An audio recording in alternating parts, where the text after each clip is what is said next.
జ్ఞాపకము లేనంతసేపు పందులు పొట్టు తింటానే ఉన్నాడు.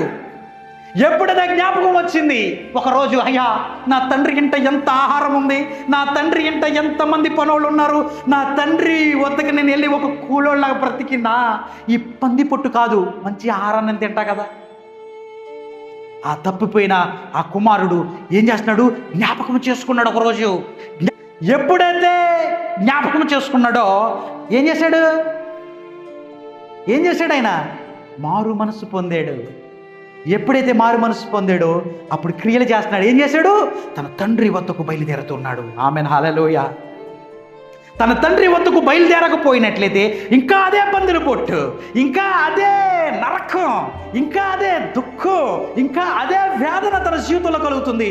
ఈరోజు నువ్వు ఒకవేళ తప్పిపోయావనుకో, నువ్వు ఎన్నాళ్ళు దేవునికి దూరంగా ఉంటే అన్ని రోజులు పందులు పొట్టు నువ్వు తినాల్సిందే, అన్ని రోజులు కష్టం అనుభవించాల్సిందే, అన్ని రోజులు బాధలు అవమానాలు అనుభవించాల్సిందే.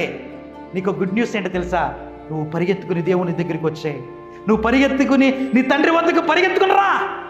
ఆయన ఏమన్నాడు, నువ్వు తిరిగి రా. నువ్వు తిరిగి మారు మనసు పొందినట్లయితే నీ దీపస్తంభాన్ని మళ్ళీ ఆయన వెలిగించాలనుకుంటున్నాడు. Amen hallelujah. మరి నువ్వు రావడానికి ఇష్టపడుతున్నావా?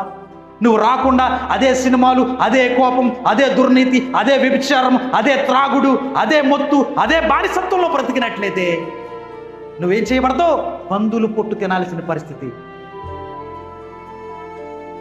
పందులు పొట్టు తినాల్సిన పరిస్థితి. జీవితంలో ఏ అభివృద్ధి ఉండదు మన జీవితంలో. దేవుణ్ణి మనం వెతకనట్లయితే, దేవుని వద్దకు తిరిగి రానట్లయితే ఎన్నాళ్ళైనా అదే కష్టం, ఎన్ని రోజులైనా అదే బాధ. ఎన్నాళ్ళు నువ్వు ఏ స్థితిలో పడిపోయావో జ్ఞాపకం చేసుకో. ఆ స్థితి నుంచి నువ్వు బయటికి రావాలా. ఆ స్థితి నుంచి నువ్వు బయటికి రానట్లయితే నీ దీపస్తంభాన్ని, నీ రక్షణ నేను తీసివేస్తానంటాడు. కాబట్టి మనము రిపెంటెంట్ అవ్వాలా.